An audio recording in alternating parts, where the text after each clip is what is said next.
နောက်ချက်ကတော့သစ်သီးတွေစားပြရပါမယ်သစ်သီးတိုင်းအောင်လို့ဆိုလိုတာမဟုတ်ပါဘူးနော်ဥပမာအားဖြင့် berry သီးပန်းသီးလိမ္မော်သီးစတာတွေမှာဆိုလို့ရှိရင်ရေတိုက်ခေါ်အမြင့်တက်ပါဝင်တဲ့အတွက်မြန်ဗိုက်ပြည့်သွားစေပါတယ်ပြီးတော့သူတို့တွေမှာဆိုလို့ရှိရင်သဘာဝအချို့တက်ဗီတာမင်နဲ့ antioxidant တွေပါဝင်ပါတယ်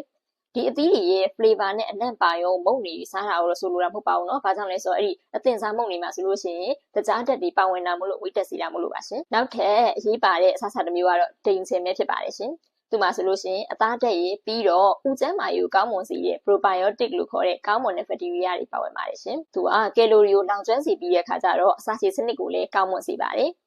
ဒါပေမဲ့သူ့ကိုဆိုလို့ရှိရင်သူ့ကြည့်သက် plain နဲ့စားရတော့လကောင်ဒါမှမဟုတ်တကြားနဲ့အချိုနဲ့စားပြရပါမယ်ရှင်ဒါမှသာဝိတ်မတက်မှာဖြစ်ပါတယ်ဝိတ်မတက်စီပဲဝိတ်ထိမှုအကောင်းဆုံးစားစာကတော့ lean protein လို့ခေါ်တဲ့အသားဓာတ်ပဲဖြစ်ပါတယ်lean protein အသားဓာတ်ကိုဆိုလို့ရှိရင်ကြက်ရင်ပုံတိုဖူးနဲ့ငါးစတာတွေကနေရရှိပါတယ်ကြွက်သားတွေကိုတိဆောက်ပြီးတာဇီဝကမ္မဖြစ်စဉ်တွေကိုအားကောင်းစေပြီးတော့ဒီပေါ်တော့မပြေဝစီပြီးတော့ကာဗွန်ဟိုက်ဒရိတ်တွေဖြစ်တဲ့ထမင်းတွေစားတာအထက်ပို့ပြီးတော့အစာခက်ပါတယ်သူကကြွက်သားတွေများတိဆောက်လေးကယ်လိုရီလောင်ကျွမ်းနေဖြစ်တာမို့လို့အစီကင်းပြီးတော့ဝါမလာဘူးပေါ့နော်နောက်ထပ်မိထားလို့မရတဲ့စားစာတစ်ခုကတော့ကစုံဦးပဲဖြစ်ပါတယ်သူ့မှာဆိုလို့ရှိရင် complex carbohydrates တွေနဲ့ဖွဲ့စည်းထားပြီးတဲ့အခါကျတော့